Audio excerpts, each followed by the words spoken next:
All right, guys, welcome back to the show. Super excited to have you with us today. The guests we've had recently have just been some of my favorite ever. And today I'm super excited to bring a guy that I've known for quite a long time, 13 years, give or take. And he's one of my favorites. He's kind of been in front of me life wise for a while. So I've just been able to watch what he's done and be involved in his life and learn from his successes and also from things that he hasn't, maybe executed on quite as well as some other Oh, things there's plenty of to, those. to help me kind of shortcut things. And then also, whenever I haven't been quite doing the things that I want to be doing, he's been able to call me out and get me moving forward. So super excited because you were on the short list. You were on the Ah, top 20 people that I wanted to have on, maybe top 10 people that I wanted to have on at the very beginning of getting this thing going. Now we're well over 100 episodes and you're finally here. here we Welcome. are. Welcome to the Journey of a Christian Dad podcast. Everybody, Brian McRae. Well, Dan, I am humbled. First of all, I've had an inside track to watching you build this, and I'm excited to be here. It's like I said, I'm honored, I'm humbled, and what you have done with this little passion project, with the journey of a Christian dad is just it's amazing. So I look at the guests that you've had, and you and I were joking a little bit before this. I'm glad I wasn't on before because I'm not sure you'd still have a podcast if I'd have been one of your first guests. So you've got had an amazing list of guests on here that have had a big impact in the world. So, but I'm humbled with that guest list that you've had to be one of your guests. So thank you. Yeah, no, absolutely. It's funny how God's timing works. Even though you're on the short list, sometimes God Yeah, takes you especially places as and often as we see each other. So oh yeah, all the time. Yeah, so it's funny when those closest around you that are the easiest to get on as guests, and you're like, hey man, we like I'm sorry if like somehow I've been a part of not having you on, whatever that is. So I've had a all few good. people that have should have been on way before now. But again, we've had this planned a couple times or at least once, Yep. and the timing wasn't right at It all just didn't work. Yeah. once the date showed up. So today seems like the perfect day. So thank God for Well, that. hopefully there's enough value here today that your guests will be thankful for the wait. So Yes, yeah, absolutely. I know there's a few stories I can't wait to share with them. So speaking of stories, like what's your story? Like, for the people that don't know you or even those that do know you, how'd you get here today? yeah, well, I think to honor the spirit of the brand that you've created here as far as a Christian dad, the truth of the matter is, well, I grew up in St. Louis. I grew up unchurched. Pretty, by all accounts, most people would say a pretty good kid. I wasn't, I was had a good friend group, active. But candidly, I didn't have somebody spiritually that was guiding me, and I didn't have really a good worldly mentor. And it's not, I had great parents; they're awesome. But I just as I so graduated high school, went to college locally, didn't have a real clear vision on what I was trying to do or why I was going to school, and nobody around me really to look up to. And so, anyway, so unchurched, going to school. So, and probably an undiagnosed case of ADHD, or ADD or whatever it was. But just I got involved professionally with a career because I needed to work while I was going to school, and I was working for a little consumer electronics company and in a commission basis. And I started having some success with that, and I really didn't have a vision for school. So the professional side of it just started, and the ability to make money was something that I started to pursue, and so ended up dropping out of college. And at the same time, I was dating my now wife, and she wasn't real fond of me dropping out. But I told her, I said, "Hey, if I can't make something of this, because the company was going through some changes, and I said, hey, I think if I can get in this position within the next 6 months, then I think I need to give it a run." Um, and I did. And by the way, that's one thing you and I have in common. We both worked in the consumer electronics industry. But I ended up, even though dropping out of school, I started to climb the ladder of management there. And I think at one point in time, I was amongst, if not the youngest general manager they had in that chain. And it was a growing chain. And I thought, how cool would it be to grow? It was, so it just kind of fed my ADD. in the meantime, I've got a family, and so spent some time a little away from St. Louis and fast track this story. Ended up it was retail, and I wanted to start a family, so we moved. We had moved away from St. Louis, and we moved back, and I started a new career. And it was Monday through Friday, and I thought, oh my gosh, how awesome is this? So I could see myself as a dad Monday through Friday. Got into that. And I was a sales manager in a management role. Ended up growing that company. We were it was about probably, I don't know, maybe 20 employees when I started. And we ended up becoming the third fastest growing company in St. Louis, privately held company in St. Louis. Let me rephrase. And third fastest growing privately held company in St. Louis. And it was a sales position, and I was doing a lot of recruiting of sales professionals, and then and really helping them become top producers in what they were doing. And so that was a really successful run until about we started having children, which was awesome. Monday through Friday was great, except the job was eating at me, and it was eating me at the extent, Dan, that I was in the car usually by 6 o'clock every day, and getting out of the car usually 6 o'clock at night. Mm. And it was just draining. And it was kind of that draining, I think there's good pressure and there's bad pressure. This was bad pressure. I couldn't let go of work. Friday night, maybe by the time I went to bed, I was decompressing, but usually Saturday morning, still waking up. And then Sunday by about 3 o'clock, you know, it was starting to creep back in. And I was like, man, there's got to be something more. And I was making good money. My wife had decided to stay home. We had two kids, and I just was done. And then so I'll fast track the story. I got into the mortgage business, which is how you and I know each other. That's where we originally met. I had a mentor that I trusted. So finally, I had somebody that could kind of show me the ropes to something. And but he helped me, and I left a six-figure job in the early 2000s, so you can adjust that for inflation. But I was still the sole provider. But I went straight commission, and I knew what I wanted. I had an idea of what I wanted to build. I wanted to build something where I was helping sales professionals become successful. And I thought, you know what, I just want to do this on my own for a little bit. I'm tired of other people being responsible for them. So I just went and I built my mortgage practice, and I did it through relationships, which was incredibly important to me. And I learned some invaluable lessons, have a database. So I just started building a database. I started, building relationships, and had some success pretty early in my career. And that position kept growing. Fast track a couple of years later, and I can probably tie this in, but the mortgage business was going well. My family was growing. My wife and I were doing, we're God, thank God we're still married. We're 30, be what, 34 years this year. So that we'll be celebrating. Let me get that right. Yeah, 33 years, excuse me, 33 years. So I don't want to add any more years than what it is, but it's a blessing. But anyway, we were married.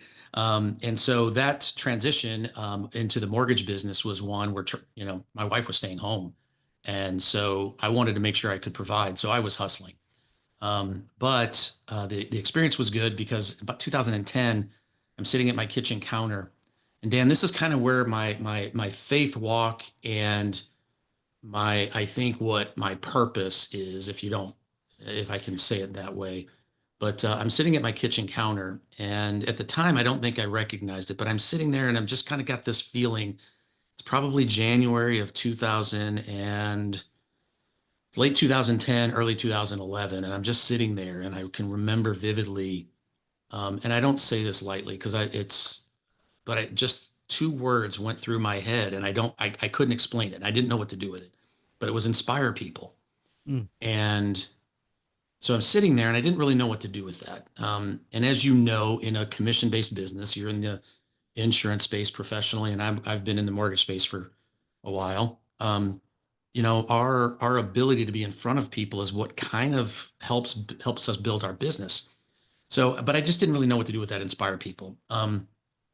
Fast forward a few months, and I got connected with a mentor, and started talking to him, and he had written a book.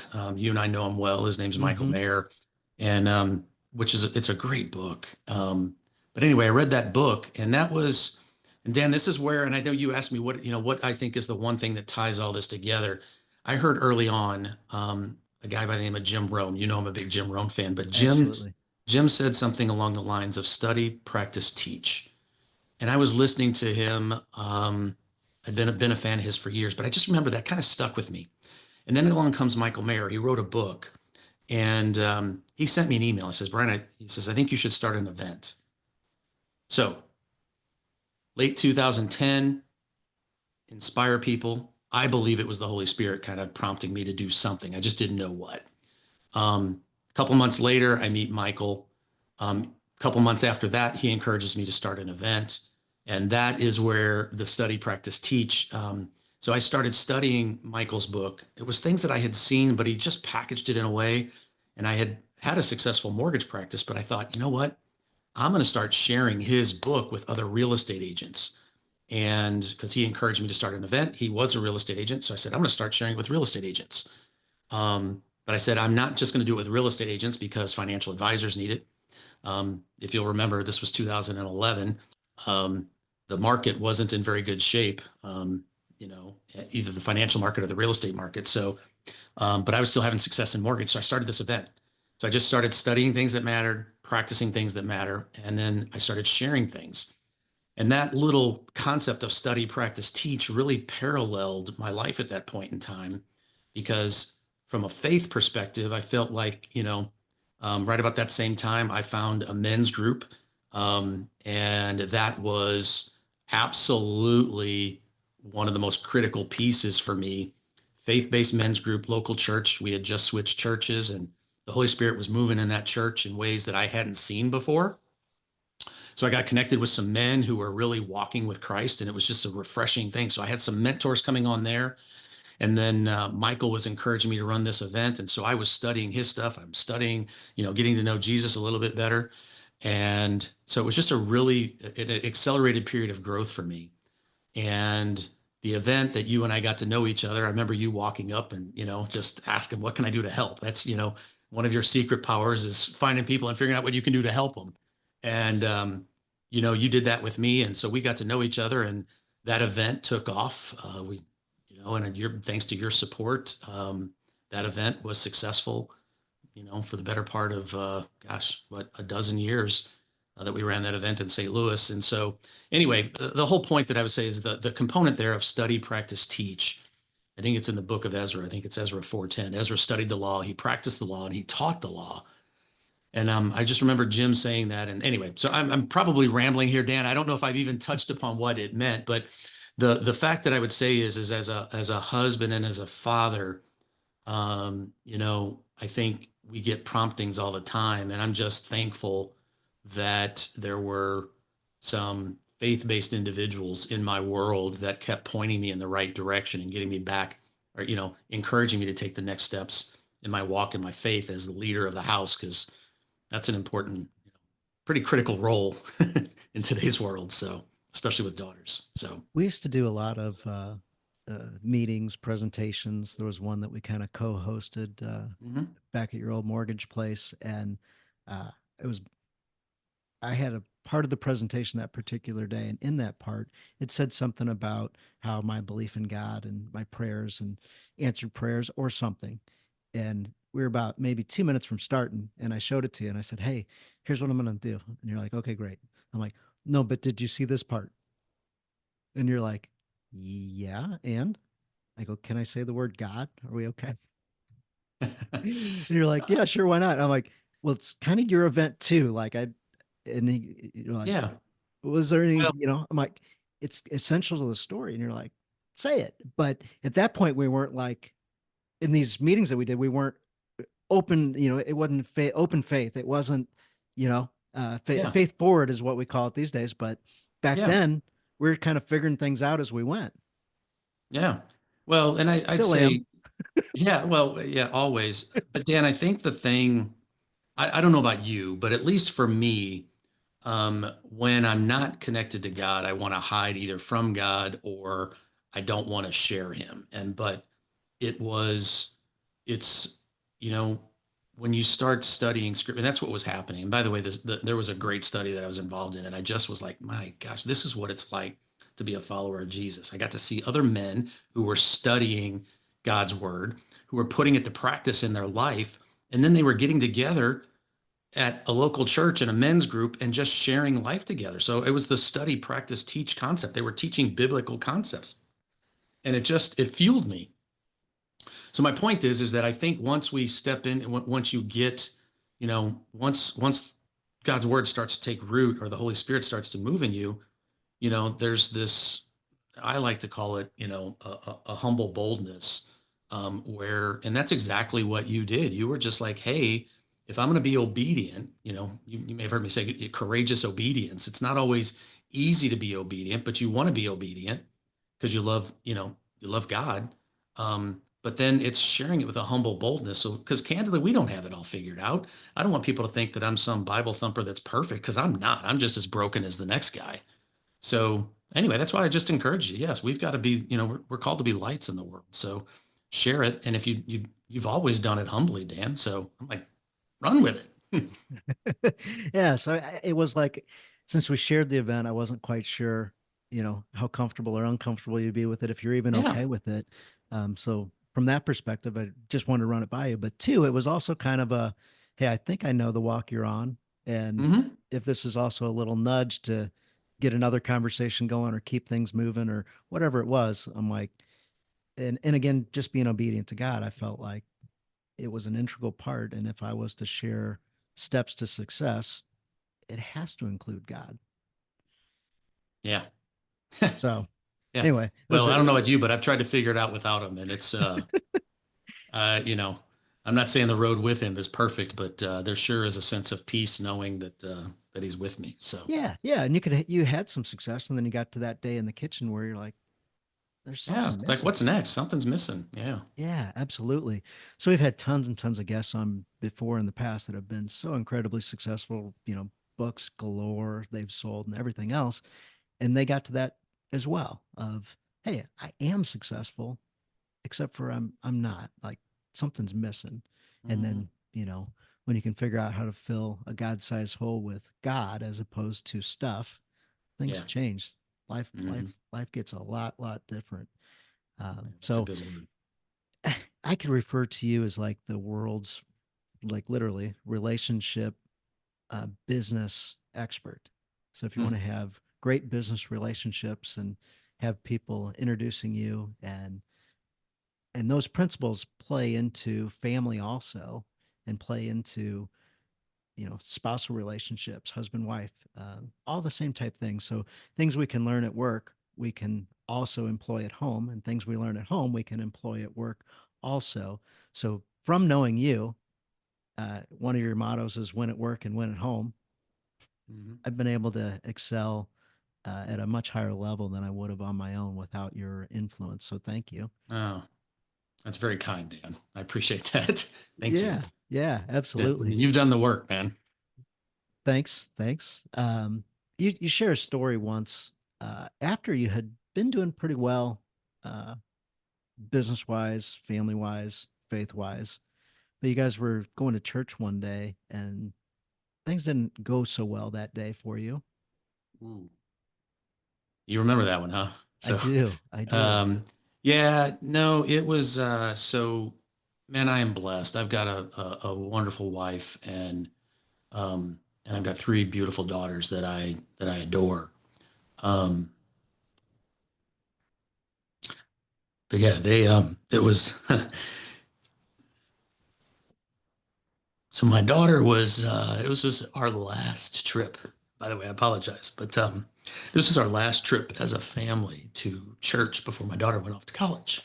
Mm, So, all right, Dan. Anyway, so here's the thing.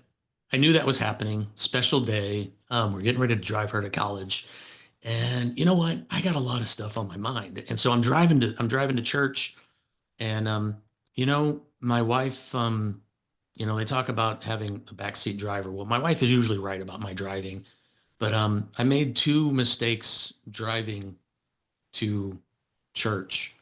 And on the second one that she pointed out, I kind of blew up at her.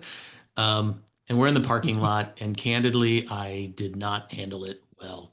It was 100% my fault. And but I said some things that I shouldn't have said in the church parking lot, and I get out, and we're running just on time. We're for church. So I get out and I start walking in, and the girls get out and they're following me, but I notice that my wife is still in the car. Oh, Yeah. So anyway, yeah. So anyway, short story is I went back, I got her, and but I came back and I just simply told my kids. This was after the service was over.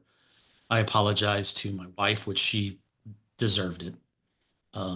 I also in church, Galatians 5:22 was just running through my head, and so I wrote it down on a piece of paper. I get back to the car and I handed it to them, and and I said, "Girls, I want you to read this."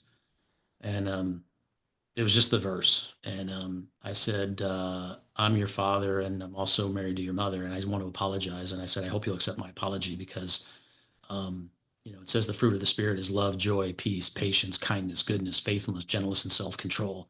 I said, did I display that? And they said, no. And I said, I did not. And, you know, Dan, my wife, it didn't fix things with my wife, but one, I wanted to try to lead well and I wanted to lead spiritually. And I just didn't want my daughters thinking that it was okay to treat their wife in the manner in which I was treating them. And, growing up unchurched, my prayer is that there'll be men that will spiritually lead the Christian men that will spiritually lead my daughters. And, so I was trying, I was studying, I was practicing, and I was trying to lead as best I could by sharing, teachable moments. So that was one from, and whether my girls remember that moment or not, I wanted them, I hope they do.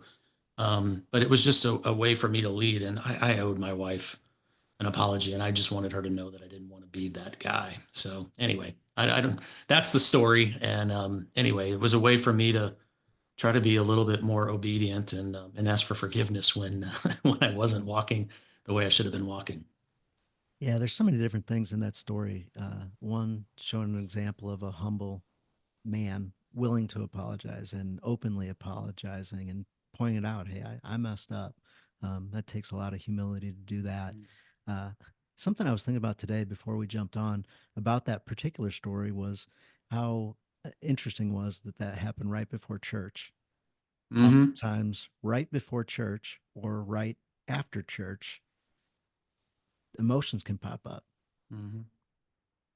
Who is starting that? Who's starting those little fires? Well, Dan, it's if you'd have asked me at the time, where I was at in my walk, I mean, it's one thing to acknowledge God and to love Jesus, but to not realize that there's a biblically this says that there's, you know, Satan's still there. And so he uh recognizing that there is an enemy and that but yeah, that there's no question that my response or my taking offense to the way my wife, I took offense to my wife's response to my poor driving.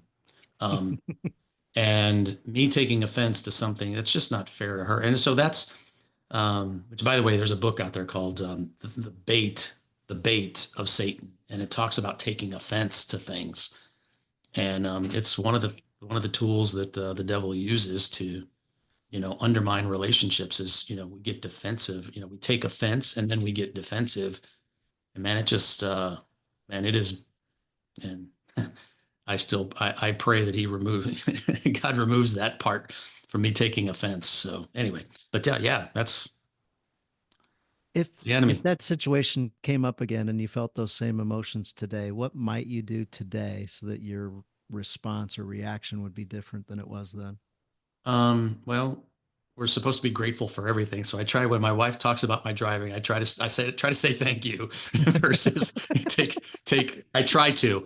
Um, yeah, I try. I'm much better at it today than I have been in the past. So There you go. There's yeah, so no, one. I thank her for it. So because I know why she's doing it. She just wants to get to the location safely. So how can I get mad at her for that? So How easy is it to diffuse that now that you've got a play that works Oh, for you? dude, I don't want, man. Look, I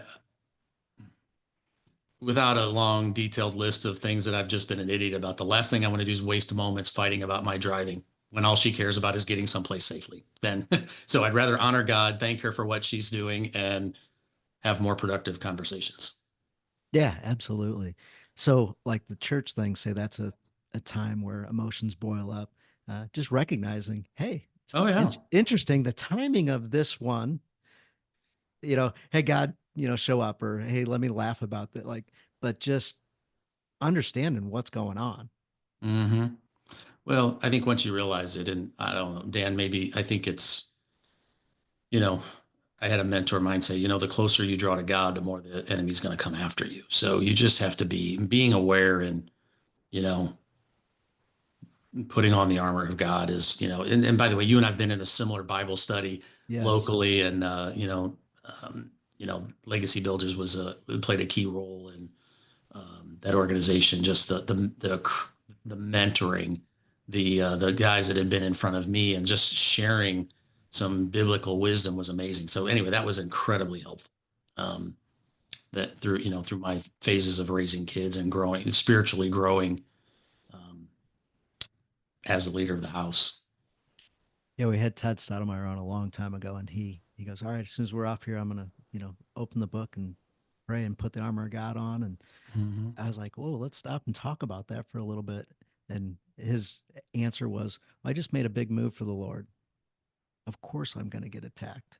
I Hmm. need to be ready to, defend. I need to have everything and, be prepared." So I was like, "Oh, that was really cool." Interesting enough, he cried twice, so don't feel bad about Yeah. getting No. slightly emotional. He Yeah, no, sobbed. those I adore those four women. So Yeah, absolutely. You're doing like some amazing things. You've studied, practiced, taught, hmm. and people come to you now all the time for advice, help, um,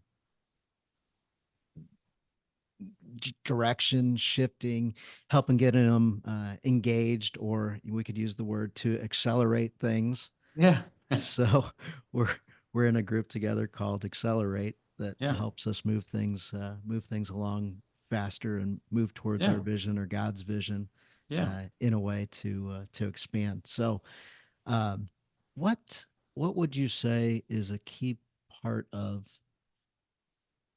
gaining influence like that, or using influence like that for the good?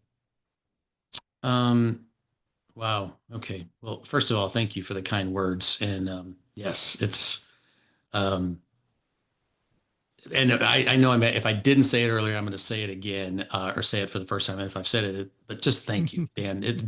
Your trust and your support, your confidence over the years has been so good with your support of the mastermind project. And then when, we launched this thing, which is now called the boardroom in the Accelerate boardroom, you just jumped in. And I can't thank you enough for that trust. Because what it honestly, the thank that's there is that it gave your endorsement, your participation encouraged me to keep going. Because you were just one of the first early adopters for everything I did. You were one of the first sponsors of the event. I'm like, oh, it is possible. I was scared to death to start to charge for sponsorships. And you're like, no, dude, I'm in. Hey, I'm going to do a group coaching program. I'm in. I'm like, whoa. So I just want to say thank you. I cannot move forward without acknowledging that because you've played a critical role in the in what you've just stated. So I just want to say thank you. But yeah, I think I am blessed, Dan, and the influence that's come my way, I don't want it in your worst moments, it's for you. In your best moments, you feel like you're living something purposeful. And I struggle with that. Is this but I think, you know, I've been praying that, because I think so often we get in our head, am I doing the right thing? Is this for me or is it for him? And, I had another mentor of mine recently said, Brian, stop asking that question. Just ask him to bless what you're doing. Because if you're obedient, he's going to bless it. He'll either break it or he'll bless it.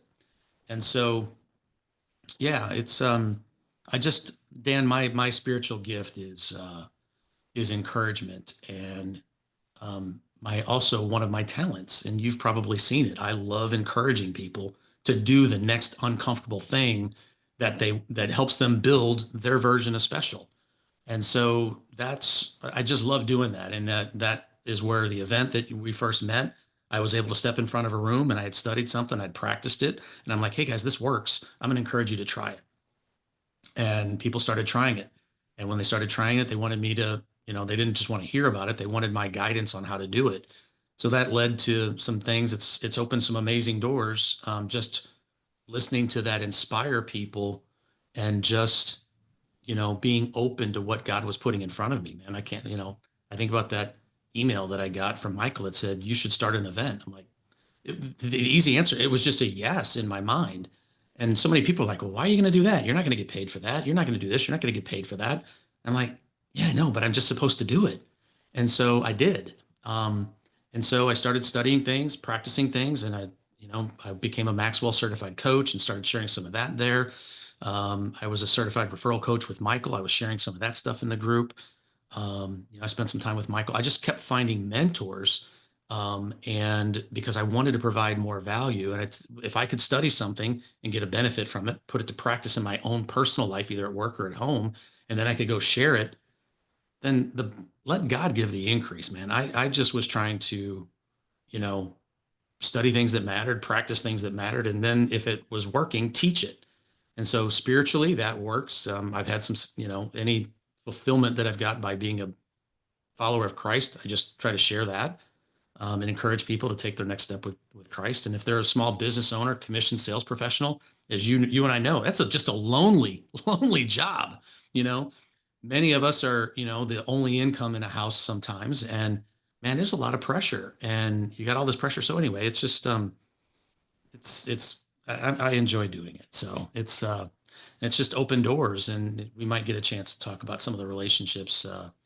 You know, it's interesting.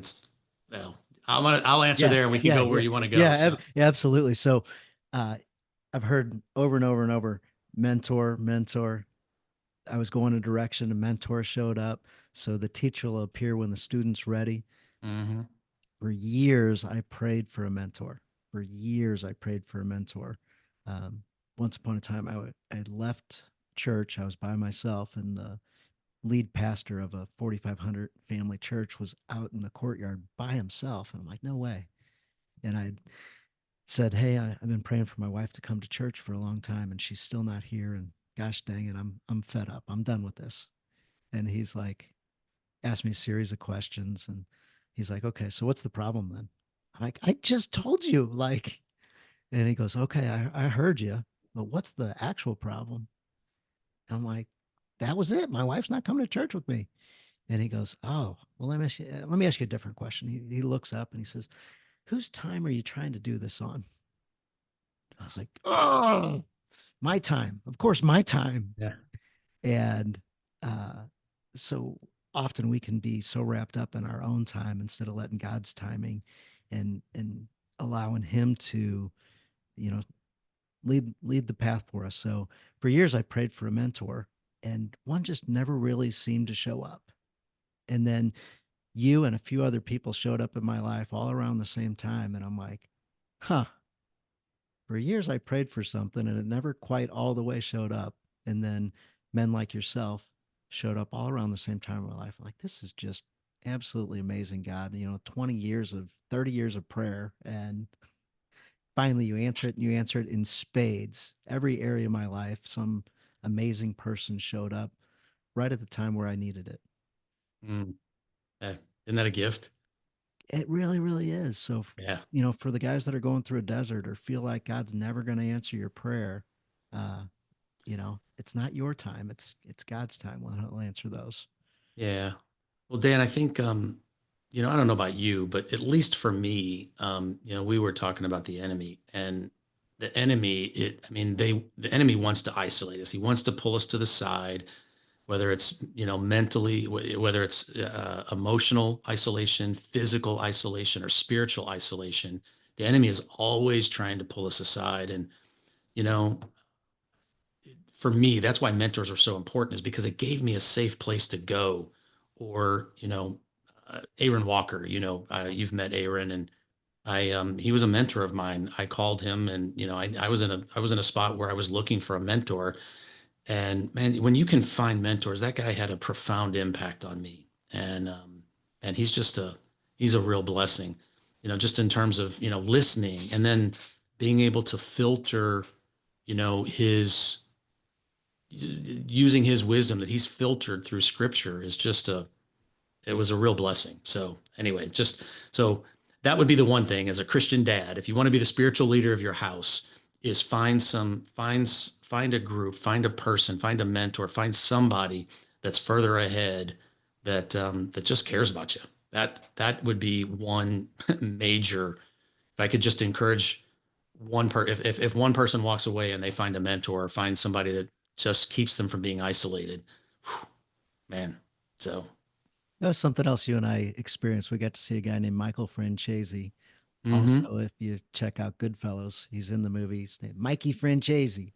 yeah, So he got out of the mafia, and we saw him speak. And as he finished his speech off, he's the only guy that's got out of the mafia and lived, wasn't killed. And he said, if I've learned anything in all, oh, and he also had the biggest uh, money laundering thing since Al Capone. So financially yeah. unbelievably successful. He was not a small mobster. He was a big time guy, and he finished his speech off, and he said, "If I've learned anything in all my life, it's all about who you hang with." And so, as you're seeing the relationships that you have in your life or the relationships you don't have in your life, pay very close attention to who you're spending time with, Mhm. who's pouring into you, and who you're pouring into. If you're not growing and you're not bringing these things in, you won't have much to give to others and help others with. So, we want to stick our hand out and help lift people up. But at the same time, we should be looking for others to help lift up us up as well, as believers, as husbands, as dads. We all need a little something. I was with a group Mhm. just yesterday, and there was a mom there, and she heard a dad say something, and she's like, "Dads don't connect on kids on the spectrum like ever." And you just shared that you connected with another dad that was on the spectrum, and the guy's like, yeah, I guess that's true. I guess I don't do that very often personally, and not because we don't open up about things outside of, sports or the work we're doing or what have you. So, um, anyway, and those two guys, he goes, well, the short version is we ended up talking for the next 6 hours once we knew that about each other, and ended up, even though they live in different parts of the country, staying connected and still are in conversation and help each other through difficulties that each one of them have. So they're both a blessing for each other. So anyway, that's a huge deal Yeah, with who you surround yourself with. So whether it's absolutely. a paid group, whether it's somebody at church, whether it's a Bible study, but be looking for the people that you can help, and also if you need somebody to show up in your life in some way, find them, Yeah. pray for them. Well, I, Dan, it's been, yeah, seeking accountability. I think, we that's one of the other terms that you and I in the community that we spend time in is we talk about joyful accountability. And I think having people in your life that love you, and not for what you can do for them, but just they care about you and they want you to be successful. And that's, holding you capable in love. I've, there's been many a times where you and I've had some conversations back and forth with each other, which somebody on the outside looking in, well, that wasn't very nice. It's not about that. It's about, hey man, I think you've got another gear that you've been holding back, or, and vice versa. So anyway, I think that, and that's the kind of relationships that I think make a huge difference when that joyful accountability comes into play. you know, I think I shared Aaron Walker with you. I was in a group with him, and he knew what I wanted. He knew I wanted to make a bigger impact in people's lives. And he just asked me point blank, do you want to coach? And I had joined his group and told him that I wanted to coach, but I wasn't doing anything with it. And he just put me on the spot in front of, about 10 other people in the room. And anyway, but that is what I needed to hear in the moment. So, that, by the way, that was the launch of the board. That was the relaunch of the boardroom. Um, and that was, it was because of Big A. So, Yeah, just yesterday we met, and it's Lenten time, and Easter's coming up, and reflect, and had a lot of different signs over the past few months about how I need to spend less time with my phone. And you're kind of like, is this really important? I'm like, kind of is. And they're like, well, if you spent less time with your phone, what does success look like? And I'm like, I don't really know. Although I think by spending less time with my phone, I'll have less noise in my life, which will allow me to find whatever it is that I think is out there for me. And so last night I successfully spent less time with my phone. How awesome. And, there's some reading that I wanted to do, some Bible reading specifically that I wanted to do. And I didn't do it in the morning. But by not spending time with my phone, I'm like, oh, that's the perfect opportunity to Perfect do that. time. Yeah. Each of the girls were doing something different. My wife was doing something different. I'm like, oh, I got looks like about 30 minutes. And I was able to dive in, and I'm like, man, this is just so relaxing not to have, you know, Google in my face or other random things that, Yep. so I'm looking to eliminate that habit of, well, I've got 5 seconds. Let me check something, learn something, do something, accomplish something, entertain myself with something. Yep. Well, think about it, Dan. By the way, you can thank Aaron Walker because he modeled that for me in the group. And so that group that, when that came up in our recent conversation, you can thank Aaron for that because he modeled it. And he's Yeah. like, putting people, asking the questions that you don't want to be asked, or being in a situation where you've got to give an account of what you're called to do personally, professionally. And that's what Big A did for me. And thanks for being a part of the boardroom, because it's just cool to watch other people do the same thing, just have a group of people coming around each other, holding each other capable and just cheering them on. Anyway, so I'm glad to hear. So I can't wait to Yes. hear what happens Yes. over the next 29 days with you getting an extra couple hours a day to be intentional. So we were talking relationships throughout quite a bit of this. You and I both know John O'Leary Mm-hmm. pretty well. Mm-hmm. Excited about his movie coming out, and he was on the podcast a while ago. By the way, one of the greatest episodes of all time on the Yes, podcast. it was. Go back and listen to that one if you haven't already, and if you have, listen to it again. It's worth listening to a second time. But part of that, we were talking, and just randomly he says, I travel a lot for work and books and speeches, and he gets paid a lot of money to do speeches around the world. Mm-hmm. And he says, when I travel, I don't have earbuds. And I was like, where's he going with this? And he goes, and I intentionally don't have earbuds so I can observe what's happening around me, so I can be in the moment, so I can connect with people along the way, have conversations, and, inspire people, connect with people, and that. And he's like, even when I'm driving around town, I often don't have the radio on. I want a world where I have less noise, so I have Mm-hmm. time to pray, connect with God, connect with others that I bump into. And at the time he was saying that, I'm thinking to myself, wow, he's crazy. Or that's impossible. And over time I remember that story from him. And over time I've like, hey, let me make a trip today without the radio on while I'm Yeah. driving. And so I don't do it all the time like John does. However, because of that story, it's inspired me to have less noise in my life. When I feel like I have too much, I'm like, I got to tell somebody, and I got to change my behavior. And I need that accountability, that joyful accountability that we talked about to help me change. That's what I love about, if you don't mind, I'll tell you what I think about John. Whether or not you want to wear earbuds on an airport or not, John feels like he's called to do that, and he's trying to be obedient. Here's what I love about John. He's an ambassador in the marketplace for Christ. Yes, 100%. And I think that is, for the dads that are listening, John just knows, and by the way, I agree with you. Dan, that is was an amazing, that your show with him was amazing. But what I love about John is he's just an ambassador for Christ. He tries to let his thoughts, his words, and his actions speak louder than and it just it opens doors for him to talk about Jesus.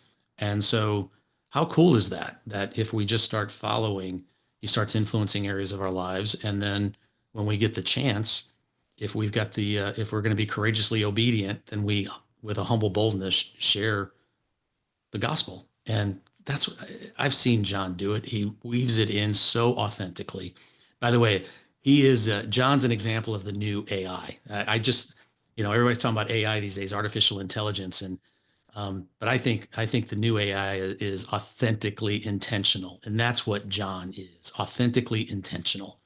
And man, I just think that's going to be, that'll be the currency that fuels business. It'll be the currency that helps us win at home. It'll be the currency that helps us um, be followers of Jesus. I mean, you know, I at least in my mind, I think if we, when we're trying to share Jesus, if we can be authentically intentional, then it just opens doors. So It's funny when he gives speeches, his like intake form, people hire him and it says, "What do you want? What do you not want me to talk about?" And he has a list of things, and he's got a other box, and he's like, "They always say politics and faith. Never talk about those two things." He goes, "So I go out and when I give my speeches, I just talk about faith less than I normally do when they check yeah, mark the box about faith." yeah, It was one particular time where I gave like the most stripped down version of my message that I possibly could. This guy comes up crying after the event and says, "You just changed my life. Your testimony for God." I didn't say I didn't say it. Isn't that awesome? anything. He's like, you know, God uses, people and things. And so God's definitely using him. He's got two New York Times best-selling books and a movie coming out in the fall. And I I can't say wait to see it's it. going to be a box office success. That's his story is, The you crazy know, miracle behind that is the industry was shut down, and he ended up getting five bigger Hollywood actors, including William H. Macy and a few others, to be in this movie, and they never would have been in this movie had Hollywood been open for business. This was during a strike that they had, so nobody could work. But because this script was already developed, they they still gave could. permission. Yeah, so all these different people were able to come together on this movie, and it never should have happened. But Yeah. Well, just put it this way, as far as John, if anybody could be upset, bitter about what life has dealt him, it could be John O'Leary. He's just the opposite. He's a light. So, yeah. you're also very connected to another group, Giftology, and Hmm. John Rulin. Hmm. God rest his soul. John Rulin has passed away. The last time I saw John Rulin was at the movie set for John O'Leary. He brought two of his daughters and his mother-in-law on set, and we got to hang out and do some pictures and things. Unfortunately, I didn't take a picture with John Rulin or John O'Leary that day, but we took a picture of their family. So I hope Lindsay, his wife, gets to see that picture and cherish that picture because it's a pretty special day. And you do things in life and you don't always think, well, this could be the last time I see this person. Why wouldn't this guy be around for the next 50 years? And Yeah. it wasn't too many months later when things changed. But he's written a phenomenal book, Giftology, and he's been on the podcast in the past. He's got a new book that you obviously know is out called Beyond Yeah. Giftology, and Yeah. you're in the book in a number of different spots, which was the coolest thing in the world as I was reading it to see some of these stories that I know Yeah. pretty well and some of the characters in it. And then in that, it talks about RPT or referral partner transformation, Hmm. and you get to help lead that. Hmm. Yeah. Well, thank you, Dan. No, this is just another example of study, practice, teach. I mean, um, I was studying, John, first of all, um, John and I decided to collaborate on something, and it's all because of study, practice, teach. John was um, he was a follower of Jesus as well, and we connected on multiple different levels. John built an incredibly successful business, and I remember, you know, Nick Najar was involved Yes. with us as you and Nick were both critical components of the mastermind project where we were running that for the 12 years. But I remember Nick coming up to me and says, "Man, we need to talk to my buddy John. He's writing a book and he's doing some keynotes and he's really good." And this was before the book came out.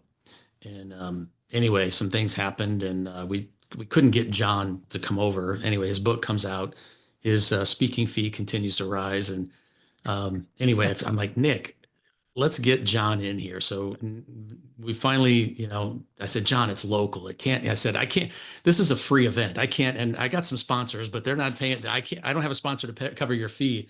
He goes, Brian, let's just bless some people with some books, and I'd be happy to speak. Well, during that process. um, I got a chance to meet um, Mike Monroe.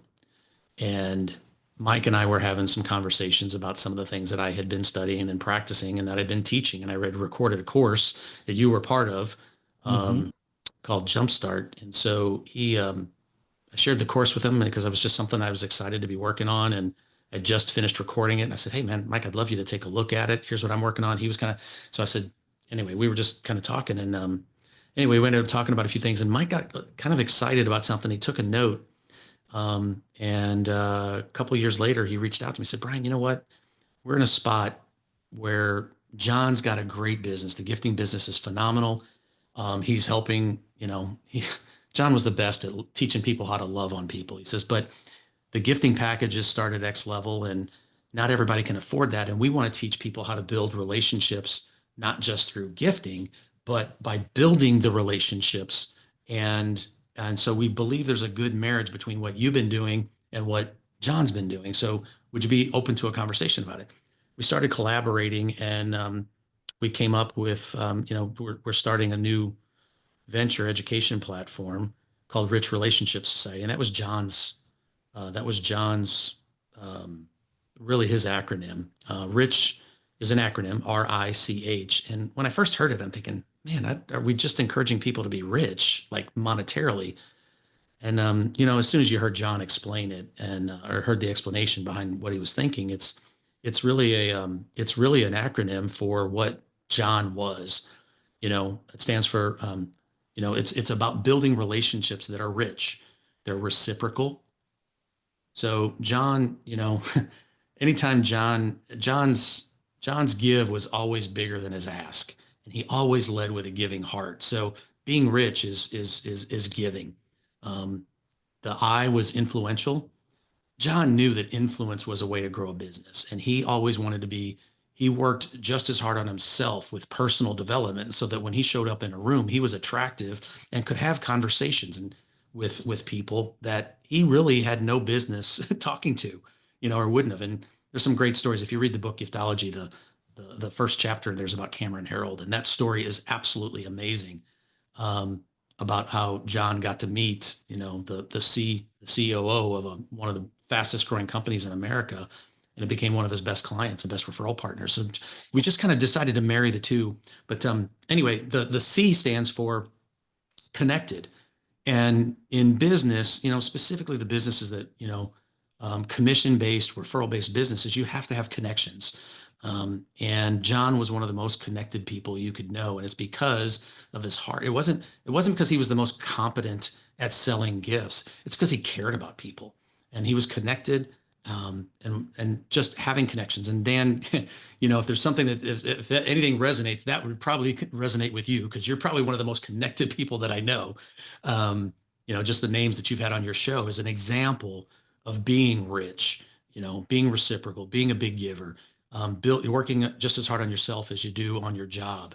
And that's what John did. And it attracted influential people, being connected.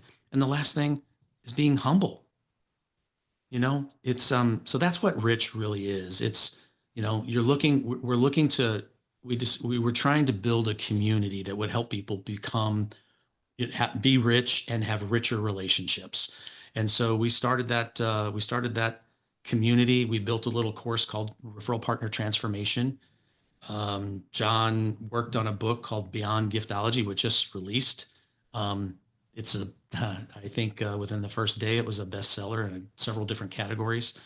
Um, and the cool part is, you mentioned John passed away. He did. It was August 4th. So just as we're about to launch this thing, John tragically passed away and unexpectedly. He was on vacation with his with Lindsay and his four daughters, another girl dad, um, and yeah, they were unable to revive him. So anyway, the mission continues. John was a believer, and you know, it's interesting. I think as I've gotten to know become a part of the Giftology team, you know, um, there's something God's at work here, and it's just been amazing watching what the Giftology group and candidly what Lindsay just the courage. If you ever get a chance, go watch look up John Ruhlin's Celebration of Life. And if you want to know what Mm, rich relationships look like, go watch that. Yeah, you were there, but yeah. um, that is what a life, that was a celebration of life. And for somebody that loved Jesus. So, um, but anyway, to answer your question, Dan, we've got a community. We're still moving forward with the community. There's a book that people can buy called Beyond Giftology that kind of talks about the course and the community. So you don't have to join anything. You can read the book. It's a great book. Um, it was John, John poured his heart into it, and his team had to get it across the finish line because the book wasn't quite complete but Mike Monroe did an amazing job because he and John had worked side by side for better part of a decade. And so Mike was fortunately able to finish, take that, what John, and put it all together with an amazing team in John's community. Amber Villauer, I just met her at the book launch. She was Yeah. phenomenal. Yeah. I know Amber. So just some amazing names that there were in John's community. The interesting part is that, so really the goal behind everything that you just heard, whether it's the book, whether it's the course, or whether it's the community, everything is designed to help the person that needs help building relationships do so that they can win at work and at home. So many small business owners need help. There's not a course in college that tells you how to build relationships and do it in a professional sense. And the way this is done is it really does help you win at work and at home. So it's a real honor. We're moving forward with it, and we want to be able to protect and enhance John's legacy. And candidly, we want to take care of Lindsay and the girls as well. So, um, yeah, beautiful family. So, and we're looking forward to. I think the goal is to make sure all the girls get through. They all get a chance to work at Giftology as they graduate college. So Oh, we cool. got some work to do. Yeah. Yeah. They're adorable for sure. Oh, beautiful family. So what I've seen with this is not only is it small business owners, not only is it salespeople, commission based, but also other people in other roles have said, "Well, I'm an HR manager, or I'm Mm-hmm. whatever I am, and I've discovered that I need business relationships, that I need other relationships, or people that have been around for a while that are not in a sales type role say." Now that I've been here a while, it's funny how my relationships outside of work are better relationships. Mm-hmm. So it's just little things inside the community, and we've been in a kind of similar community, and then I've always paid attention to what John Rulin and Giftology and his group has been doing. It's like I always thought it was a perfect blend. I'm like, we got great stuff here, and then they've got great, Yeah. and they're missing something. And if we put it together, what a great learning place environment. And it's all things you feel good about. Yeah, that's a great way of doing business. Loving on So people. yes, yes, When you can yeah. it's really, Dan, John was a believer as well, and Giftology is carrying forward. It's a pretty faith forward company. And so it's not, we're trying to, when you look at servant leadership, um, it's trying to have a positive impact on the way people think, feel, and act. And if Rich Relationship Society can accomplish that, think about the impact. I mean, you've seen, just being a person that is a giver and a servant leader in the community where, specifically when it comes to referral partnerships, when you care more about the referral partner than you do the results that you're getting, just crazy what happens. And John demonstrated that in so many ways. He was an amazing giver, not just with gifts, but just with his talents, with his heart. So we're trying to help people trust that process. The entire mission of Rich Relationship Society and the Referral Partner Transformation course and/or the book is to get people to instill the belief that they can build a business based off relationships that actually refer them without the constant nagging, bragging, or shameless self promotion that many sales professionals or small business owners feel like they have to do. And so we're just trying to help people do it with, I've the term authentically and intentionally, the new AI, I think is what we're trying to help people do. So, So I'll use an example, and we're almost ready to wrap this thing up. But John O'Leary, when I had him on, he said, one thing he did when his book got incredibly popular and he's traveling all over the place all the time and not home very often, and in order to have a great relationship with your spouse, time is involved. Is, and I really didn't have much time, especially in the same place with my wife, because I'm somewhere and she's somewhere, and Right. she's got four kids running around the house and I don't. He's like, she was a little frazzled, and I realized I wasn't being the best husband that I could be, but I also had commitments. And so he said every day he wrote down something in a book, in a journal, that he appreciated about his wife. And it could have just been a slice of the day. You know, he made Mhm. our, or she made our daughter the special cake today for her birthday that she got to take to lunch, or what. It didn't Yeah. have to be some grand thing, but it could have just been a memory that he appreciated much less. But he did this 365 times throughout the year and then gave that to her for Christmas. And he said, it's like the most cherished item in the world for her. Uh, And I asked him, you know, his question that he asked everybody: if you could take one thing out of your house when it's burning down, if the wife and kids and everybody's safe and the pets, what's the one thing you'd take out? Well, he's got a crystal baseball from the baseball Hall of Fame given to him by Jack Buck in his house. And he said, nah, I'd take that book out. Like, that would be that journal. I'd take that out. And I share that story, one, because how great is it to appreciate our wives? And one easy thing to do is to write one thing down every day that you appreciate your wife. And I've shared this on the podcast before, and I don't know that I've ever attributed it to Brian McRae as why I started doing it before I heard about it from John O'Leary, because you mentioned you write down three things you're grateful for every day. And what mhm. that's done for me is help me recognize things every minute that I'm grateful for, big, small, and also challenges that show up in life, um, which has helped me overcome adversity and that type of thing.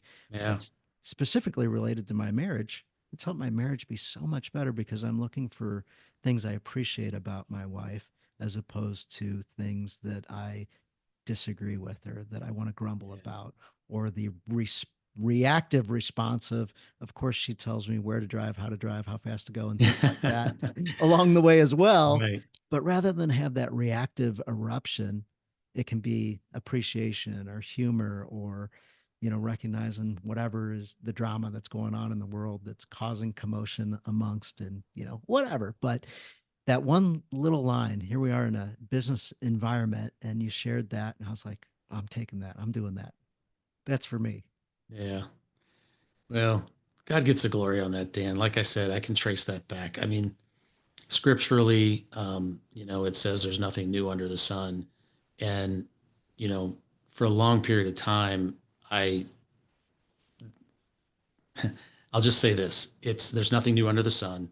And as we study things that matter, we practice things that matter. When we start to share them, really, so if there's a dad out there listening, you don't have to do it the way, you got guys who are listening to your show every week. You don't have to do it the way Dan did it.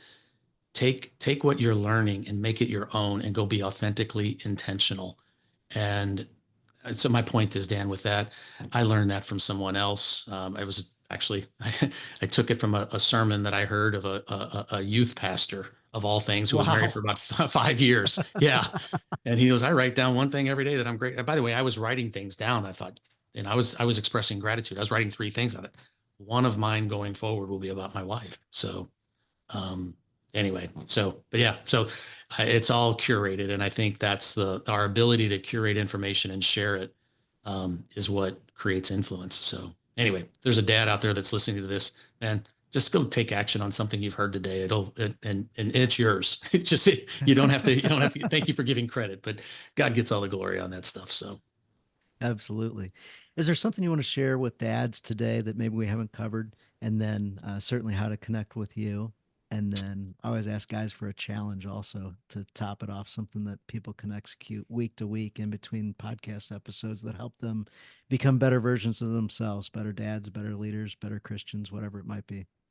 All right, well, there was at least three things there. Which one do you want me to tackle first? uh, let's go with the something that you want to share with the audience, whatever that might be. Maybe something we haven't talked about today. I think the thing I'm most excited about, Dan, is probably if the giftology relationship, Beyond Giftology, the book is out. If anything you heard today and you're a small business owner, commission sales professional, and you want to see the heart of a leader, a servant leader that's trying to, lead family well, but also grow a business through relationships, I'd encourage you to buy the book. If anybody's interested in the course, I can get you a link to the course that you can put in there. But I think well, here, I'll tell you exactly what it is. Let me get to it. It is RPT, so Referral Partner Transformation, and then my first name, Brian.com, rptbrian.com. And there's a course there that they can gather all the information on. So that's what I'm Oh, most cool. excited about right now. So that book and the RPT course. So We'll put the link in the show notes. So, guys, you can check out the link there if you can't remember rptbrian.com. That one's a fairly easy one. yeah, that's the giftology team coming through for me again. They try to make it easy for me to remember. So And I've ventured into RPT and watched a number of different lessons and things. And I shared this with you already.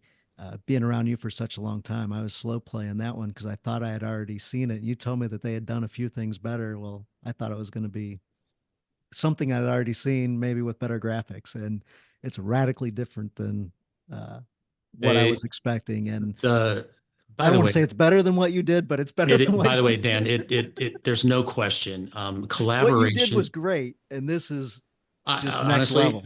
the team, yes, what they put together, Dan. I mean, the reviews that we're getting on that course. I mean, there's large organizations that are buying the course and joining that community because they know that relationships are going to be the key to them sustaining their business. And when I say relationships, building relationships with there's a large financial services firm. They know that referral partners and their donors are going to be incredibly important. They want to build relationships with them, so that and they want to love on them, but at the same time, they want them to still have those individuals support their business either through referrals or donations. So that's just one example. But man, it's so exciting. They've done an amazing job on that course. The feedback is amazing, and I'm telling you, I'm so excited. So it's been a great collaboration. And then, how can people connect with you? BrianKMcRae.com. So that's easy. There's information there. I got all kinds of things, and so you can, if anybody wants any more information, they can go there, and there's a way to get in touch with me. So if I can support in any way, um, most everything we talked about is on that site. So Excellent, excellent. And then, have you got a challenge you can throw out for the guys? yeah. My guess is for the men listening to this, something touched your heart today. If anything moved you, take massive action on it. I don't know if it's writing down one thing about your wife. I don't know if it's finding a mentor. But I would just encourage you, make a list of the things that it might only be one thing, there might be three things. And then whatever it is, circle the one that makes you most uncomfortable and take action on it. If it's finding a mentor, go find a mentor. If it is, apologizing to your wife when you're driving poorly, then do that. But just whatever you heard that was on your heart, take massive action. So, guys, he said if there might be three things, and then he said circle the one that makes you the most uncomfortable, and I'll add to that. Uh, Brian and I are working on a few things, and he says, Dan, what's the one thing that you're working on? Well, I had 20 things in my head that I was working on, and I wasn't making progress on any of them. And I said, here's the one thing. I just pulled one of the 20. And he says, oh, great. How's that going? Well, slow progress. He says, oh, is it important? I said, yeah, it's important. It kind of was important. And then he says, when's it going to be done by? And this was towards the end of the year, November, December, early, maybe. And I said, oh, end of the year. And his response was, oh, that's great. Are you working on New Year's Eve, which is a Saturday? No, no, definitely not working that day. He says, all right, what about the 30th? Are you working on the Friday? I said, yeah, yeah. He says, all day? No, I'll probably take off about 3. And then the follow up question was, well, would it be all right if I called you about 3:05 on your way home from the office to see how your progress is going on the thing that you're going to have finished by the end of the year? I want to celebrate with you on how great it went. And that one conversation put me into overdrive. The project that I'd stalled on because it was one of 20, not one of one, and didn't have a deadline on it. I was finished within a few days. I realized the resources that I need weren't, they were mysteriously right in my own household. Like I my wife can do a few things. I said, here's what I need to accomplish right away. Yeah. And she goes, oh, cool. I'll knock that out in the next couple hours. Like it was instantly finished. And I excitedly says, hey, you can take that off your calendar. Like it's Yeah, it's done. done. Yeah. And then shortly thereafter, one of my buddies who also has passed away from cancer, but he's a national fantastic graphic artist, and he's like, "Oh, I'll put that together. I'll dress it up, make it, out of this world for you." And so, thank you, Brian. Appreciate you coming, different Brian, Uh, for coming on and doing that for me.